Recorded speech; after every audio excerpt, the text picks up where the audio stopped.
자, 여러분 안녕하십니까? 터키통 아저씨 이철입니다. 자, 오늘은 1980년대 한국과 튀르키예 두 나라 사이에 어떤 관계가 있었는지, 그리고 튀르키예 대통령과 총리가 왜 한국을 방한을 해야만 했었는지 하는 그 이야기를 한번 추적해 보겠습니다. 1980년대 한국은 아주 다이나믹하게 변화하는 그런 과정이 있었습니다. 정치적으로는 1980년대 5.18 광주 민주화 운동이 있었고요. 또 우리 학생 운동이 있어서 정말 시끌벅적한 그런 시기였지만, 경제적으로는 아주 좀 풍요로운 그런 시대가 바로 1980년대였습니다. 도시개발 건축붐이 막 일어났고요. 또 우리가 그동안 경공업, 중공업을 넘어서서 이제 첨단 산업을 시작한 때가 바로 이때였습니다. 컴퓨터 산업, 생명공학, 반도체, 이런 산업들이 이제 발전하기 시작된 때가 바로 1980년대였고요. 저희 마이카 시대가 열렸죠. 자가용이 있었던 시대. 그리고 컬러 TV가 방송을 시작한 때, 말하자면 모든 것이 이제 컬러풀하게 된 때가 바로 1980년대였습니다. 체육적으로는 어떻게 됐을까요? 86년도 아시안 게임, 그리고 88년도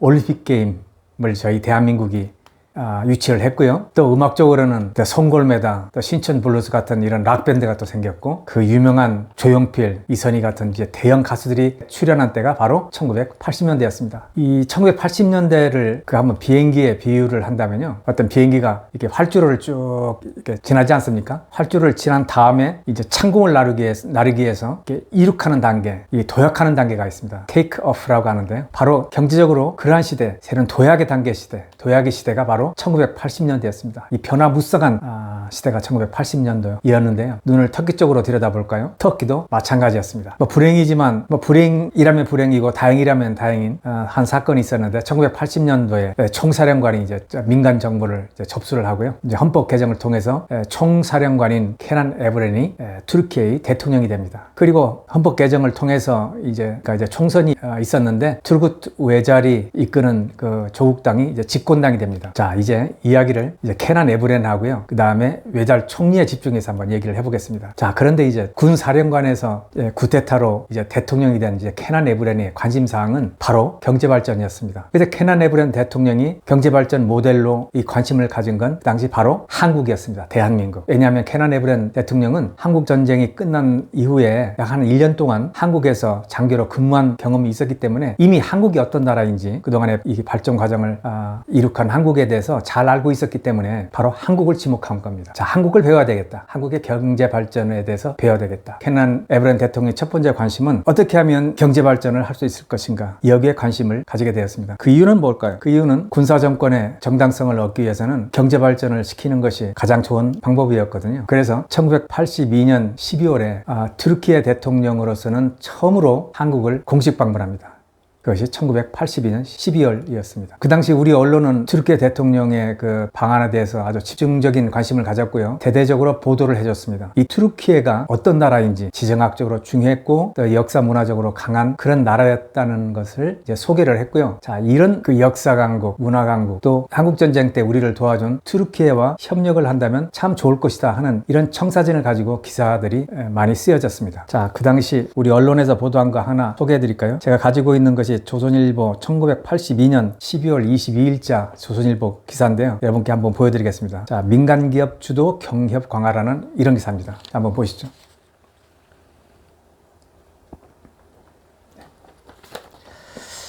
제3국 공동진출 논의, 그리고 통상 문화교류 더욱 증진키로.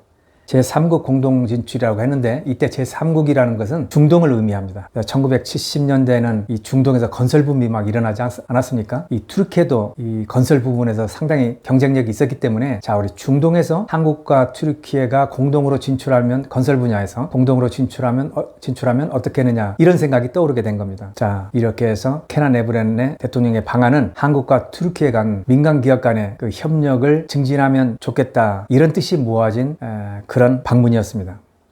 그러나 여기서 더 무엇보다 또 획기적인 것은,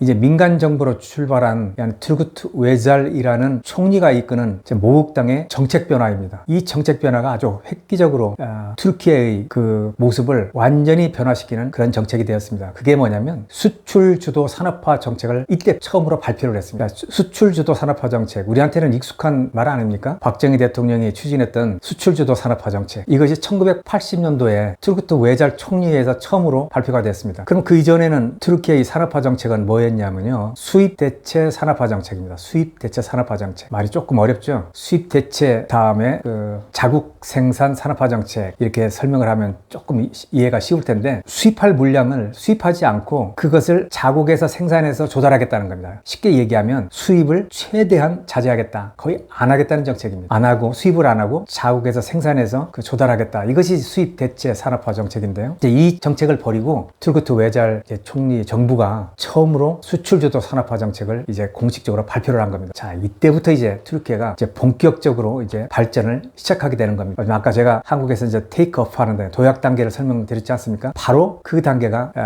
튀르키예에서도 왔습니다. 수출 주도 산업화 정책을 발표를 하면서 이전까지는 경제를 이제 정부가 간섭을 다 했거든요. 그런데 그런 간섭을 버리고, 자, 이제 경제는 이제 시장 자율에 맡기겠다, 이런 겁니다. 그러니까 환율 정책, 금리 정책 등이 수출 정책, 모든 것이 다 획기적으로 이제 변화한 때가 이때고요. 자, 이런 변화 속에 이 투르크트 외잘 총리가 튀르키예 경제를 발전시키기 위한 이제 모델 국가로서 말이죠, 모델 국가로서 한국을 지목하게 됩니다. 한국의 경제 발전이 놀랍다. 그러니까 우리나라도 한국의 경제 발전 모델을 도입해서 한번 활용해 보면 어떨까라는 생각이 투르크트 외잘 총리의 머리에 떠오른 겁니다. 그래서 이분이 총리에 이제 집권하면서요, 많은 관리들을 한국에 파견을 했다고 그럽니다. 한국에 가서 직접 보고 와라.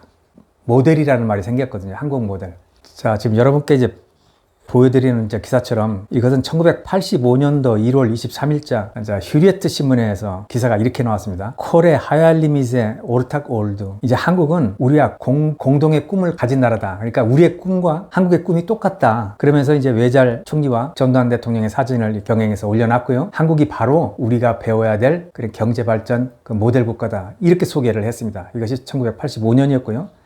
자, 88년도 4월 25일자 테르주만이라는 신문의 그 기사를 보면 규네이 콜의 모델리 탐 비세교레 이미시, 이렇게 되어 있습니다. 이게 무슨 말이냐면 한국 모델은 꼭 우리에게 맞는 거다, 우리에게 맞는 거네, 이런 뜻입니다. 규네이 콜의 모델리 탐 비세교레 이미시. 우리가 배워야 될 경제 모델이 바로 한국이다, 이런 기사입니다. 이처럼 1980년대 튀르키예에서는 한국 모델이라는 이런 말들이 아주 많이 쓰였습니다. 정부에서나 민간에서 많이 쓰였던 그런 단어가 바로 한국 모델이었다, 이렇게 말씀드리고요. 자, 이제 투르크트 외잘 총리가요, 자신이 직접 한국을 방문을 하겠다는 생각을 가지고 이제 한국을 방문하게 됩니다. 그때가 언제냐면 1988 11월이었어요. 자, 이분이 투르크트 외잘 총리입니다.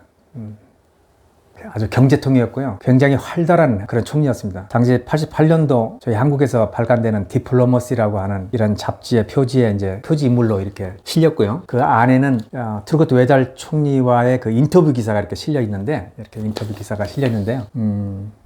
한국 경제 발전에 대한 그런 찬사, 이런 내용들이 많이 실려 있습니다. 투르크트 외잘 총리의 방안에 대해서 튀르키예 현지 신문들은 아주 대대적인 보도를 했습니다. 그 중에서 하나 소개해드리면, 이건 밀리에트라고 하는 큰 신문사인데요. 11월 6일자 이렇게 신문에 이런 기사가 나왔습니다. 그냥 한번 보여드리고 제가 설명을 해보겠습니다. 자, 이 기사 한번 보시죠.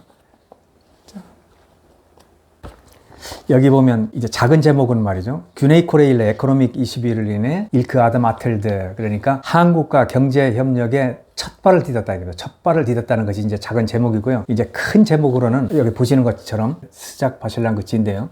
이것은 바실랑그치라는 말은 이제 시작했다는 뜻이고, 스작이라는 것은 뜨겁다는 뜻입니다. 이제 시작이 굉장히 이제 뜨겁게 이제 진행되었다, 이런 뜻입니다. 아주 자세하게 기사가 이렇게 보도가 되었습니다. 한국과 경제 협력을 추진하자, 협력하자, 우리한테 투자해달라, 뭐 하던 이런 내용으로 그 정상회담이 있었다고 합니다.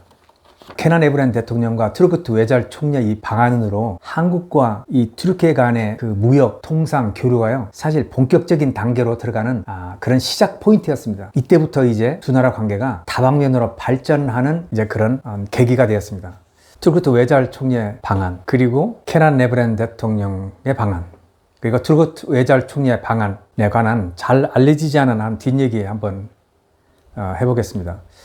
케난 에브런 대통령의 방안은 두 나라 간의 이제 경제 발전을 추진하는 데 하나 이제 시발점이 이제 되었고요. 케난 에브런 대통령이 한국에 와서 또 다른 관심은 바로 한국에서 느꼈던 깨끗한 공기였습니다. 대통령궁이 있었던 앙카라에 비해서 이 공기가 너무너무 깨끗했기 때문에 그때 케난 에브런 대통령이 놀랬다고 합니다. 왜냐하면 그 당시 이 튀르키예에서는 난방을 이제 갈탄으로 했기 때문에 이 갈탄을 때는 겨울철이 되면 이 매연과 쾌쾌한 냄새 때문에 아주 숨쉬기가 힘들고 그런 환경이었습니다. 근데 한국에 와보니까 깨끗하거든요. 그래서 케난 에브런 대통령이 야, 한국에서는 왜 이렇게 깨끗하느냐, 공기가 왜 이렇게 깨끗하느냐, 이렇게 아마 질문을 했던 것 같습니다. 그러니까 많은 사람들이 온도를 설명해 줬겠죠. 그리고 우리의 난방 시스템은 바로 구멍이 19개 있는 19공탄, 우리가 보통 이제 연탄이라고 그러죠. 무연탄, 연탄을 떼서 이렇게 난방을 한다, 이렇게 설명을 했던 것으로 들었습니다. 그러니까 케난 에브런 대통령이 그렇다면 우리 한국에 있는 이 연탄을 가져가서 터키에서 적용해보면 어떨까, 이런 생각을 했다고 그럽니다. 그래서 우리 이제 연탄이 튀르키예 대통령 전용기에 실려서 이제 앙카라까지 이제 가긴 했는데요. 이것을 튀르키예 난방 시스템에 적용하지는 못했다고 합니다. 왜냐하면 이 한국에서 생산되는 이 연탄을 터키 난방 시스템에 집어넣으려면 지금까지 있었던 튀르키예 전체적인 전국의 그 난방 시스템을 바꿔야 하는 어마어마한 또 프로젝트였기 때문에 그 시행을 이제 포기했다고 그럽니다. 두 번째 이제 투르크 외잘총리에 관한 얘기는 또 뭐냐면요. 부산에 있는 유엔 묘지에 관한 이야기입니다.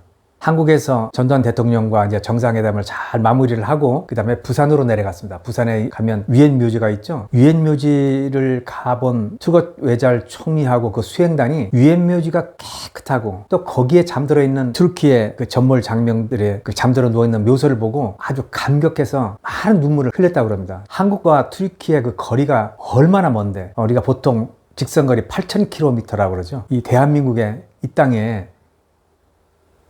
튀르키예 군인, 자국계 군인이 이 유엔 묘지에 잠들어 있다는 것에 대해서 튀르키예 사람들이 상당한 감동을 받았다고 합니다. 총리와 그 수행원 일행들이 한국 정부와 국민에게 무한한 감사 표명을 했다고 합니다.